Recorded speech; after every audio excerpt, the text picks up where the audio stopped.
होली छा आहे।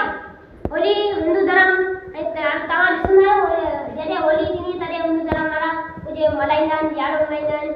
इन बारे में जॾहिं हितां स्टार्ट थी हुई त केरु स्टार्ट कई हुई या ॿुधाईंदुसि। होली जे ॿिए ॾींहुं असीं होली जे मौक़े ते ख़ुशियूं मल्हाईंदा आहियूं। हिकिड़ो राजा उहो चवंदो आहे मूंखे एॾी ताक़त मिले न को तीर संभाली सघां, न तलवार संभाली सघां, न के घर जे अंदरि वञा, न घर जो ॿाहिरि, न के मूंखे ज़मीन ते मारे सघे, न को आसमान ते। चवण सां बि दुआ अॻाम में माना क़बूल थी वई।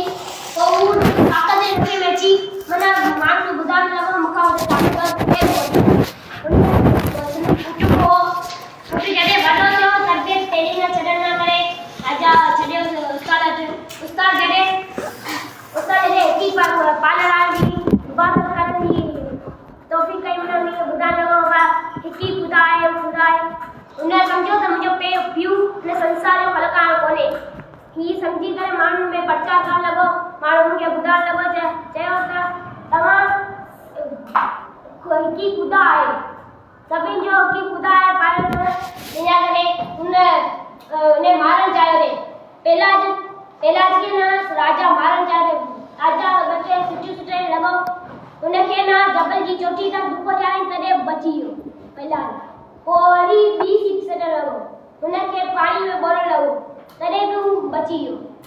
पोइ हुनखे भेण आई राजा खे चयईं तूं हेॾो परेशान कोई। राजा हुन ॻाल्हि ॾिठी त चई तूं परेशान न हो हेॾी करे त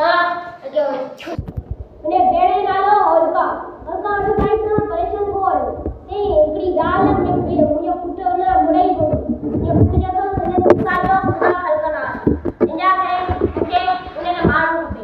पोइ हुन ॿी होलिका चई मूंखे अहिड़ी हिकिड़ी चादर आहे ऐं पहिरीं ॾिसंदे वेड़ी ॾिस मूंखे बाहि कोन साड़ींदी।